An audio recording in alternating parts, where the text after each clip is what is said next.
Greetings. Make sure I'm on my slide here. Thanks for the introduction. I am Thomas Reardon. I'm the CEO of Control Labs. I lead a merry band of neuroscientists and engineers in New York who are building what we believe is the world's first non-invasive, always available and always on neural interface technology.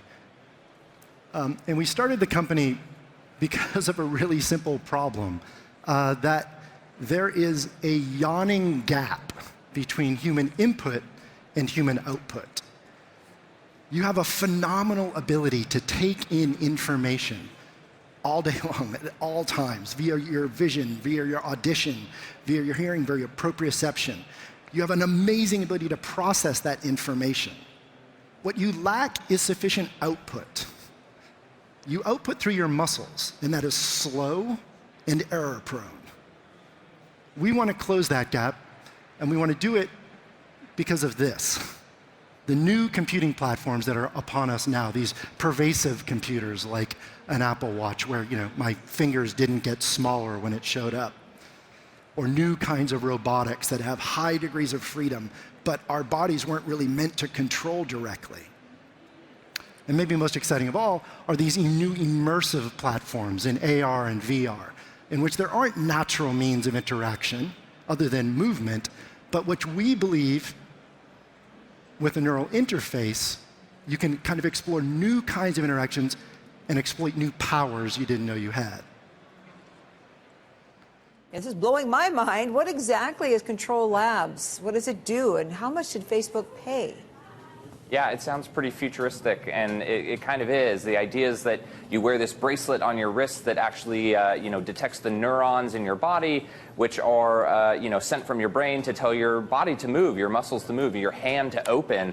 And what it does is when it detects that, it actually translates that onto a computer screen. So if you're thinking about opening your hand, the digital version of your hand on the screen might actually open, even if you aren't physically doing it in real life. And Facebook supposedly, we're reporting they paid more than $500 million for this company, less than $1 billion, but more than $500 million, a very significant amount of money for them to be going after this. The idea being that, as they build the future of computing, can you do so in a way that doesn't even require to hold the controller? So are you aware of other startups, other companies in this space that could challenge this, that other companies might want to acquire? Well, I don't know of any startups off the top of my head, but I know that Facebook is wanting to do this with other technology that they're building in-house. They've announced some brain-to-computer interface stuff, so the idea that, in this case, you might be able to think about moving your body, and that translates to the screen.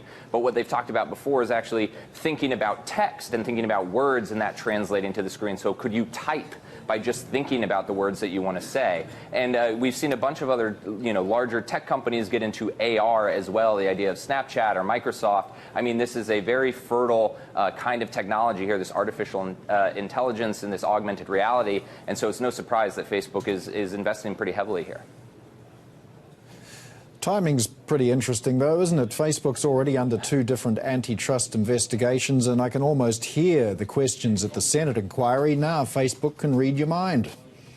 Yeah, it's definitely an interesting acquisition at an interesting time. You mentioned those 2 different antitrust investigations. Facebook said that they will cooperate with regulators, of course, to answer any questions they have about this deal. Their argument to me was that this is not something that Facebook is currently competing with. So it's not as if they are buying a competitor necessarily, or someone who even contributes to their main bottom line. This is not an advertising acquisition or an advertising business, for example. So, the argument is really that they're kind of getting into a new form of computing. This is a new industry or a new area they're not super familiar with, and as a result, it shouldn't really be a problem for them. I'm sure regulators will have many questions nonetheless. So financially, cell phones are actually kind of dropping out of the picture, or that's where they say they're going. How long can the glass, phone brick last, right? Because sales have gone down. But have they really gone down? The thing is I think that there was a point where the phones started getting to the point where they were over $1,000, and it's like, whoa, that's the price of a car, and people are buying this thing, and is essentially an old phone after 1 year. They are talking about the evolution of the phone, everything that it could do, and what can keep it a viable thing for 20 different brands to compete in. Because if they can't evolve and if they can't keep going, then they have really nowhere to go with that market. I don't think people realize how much money is in the phone market right now. People are buying phones, once a year or more. Now they say that people are holding onto their phones anywhere from 2 to 4 years. And that's because they're $1,000 phones. One, the $1,000 phones are usually built a little bit better and their quality. People spend good money to put them in a case, protect them, all this. So my point being here is there's a lot of devices that are coming out, and it's going to be read as a convenience for us. The smartwatches have now quadrupled over the last 4 years. They've gone up, up, up, up. So people are now, into smartwatches. I've been into smartwatches since they first came out. I always wanted, the James Bond or the Get Smart, like, hello, money penny. Always thought it was cool. But now general public is actually going that way. And what that turns into is wearables. Wearables will then turn into injectionables or implantables. This is where our technology is going. Voice technology. The point is to make it easier for you to access this information.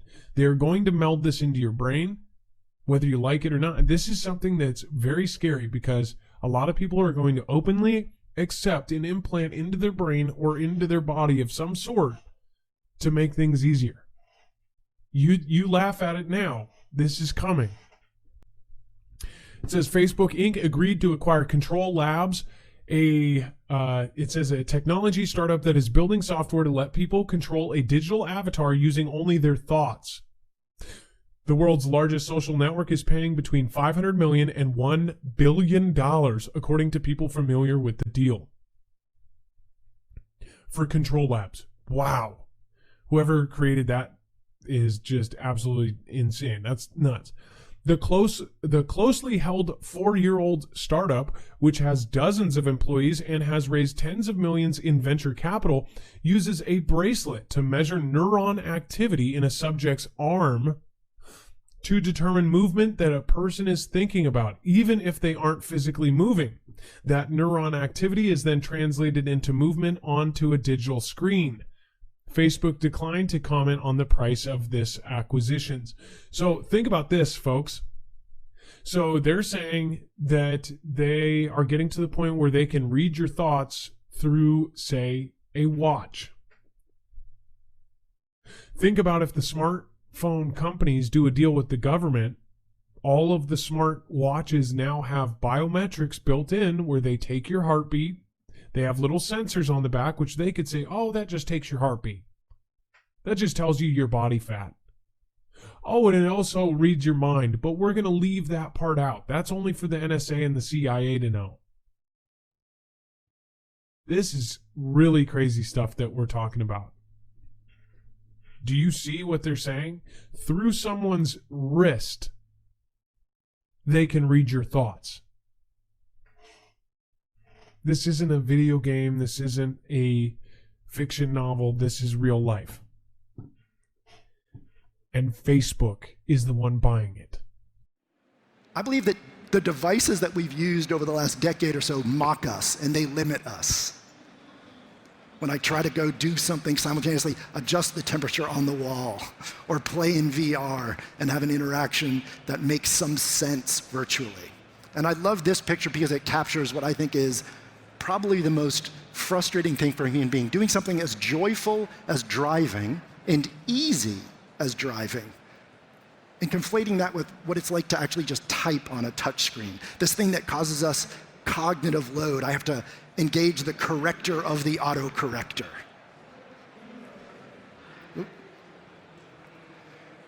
I believe when the iPhone came out, and many of the technologies over the last 20 years, they've caused us to regress as a species. We are not at all exploiting our real capacities.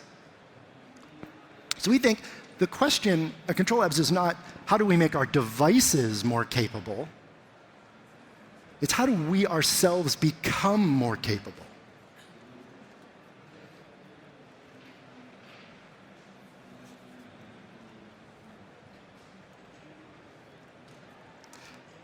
Neural interfaces are the root solution to this problem. Neural interfaces translate the activity of your nervous system to make you more powerful than all those devices. And we created a specific technology we call intention capture that allows us to solve the human output problem and close the gap between human input and human output. So let me give you our point of view about how you work in the world today. You have a brain. Everyone here does.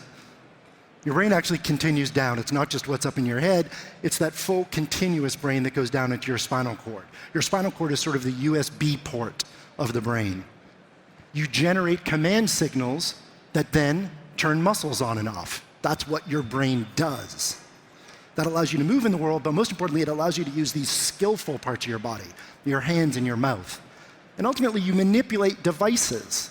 You cause a microphone to go off, or a camera, or you move a mouse or type on a keyboard. And it's those devices that translate your activity, your movements, into control over a myriad of devices in the world, these digital devices all around us.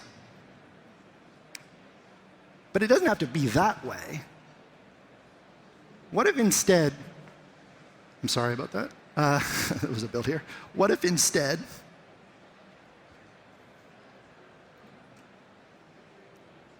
we took the electrical activity of the brain directly, not the movements of your muscles, but we decode that electrical activity and use that to directly control devices. That's the heart of a neural interface. And when you explore that more fully, what you realize is it's not just control as you would naturally experiencing it, say, moving your 5 fingers. It gives you the potential to do something like have a 6th finger. And it allows you to go and really dream and do something kind of exotic, like dream about having 8 arms and to propel yourself like an octopus, to not be victimized by your muscles.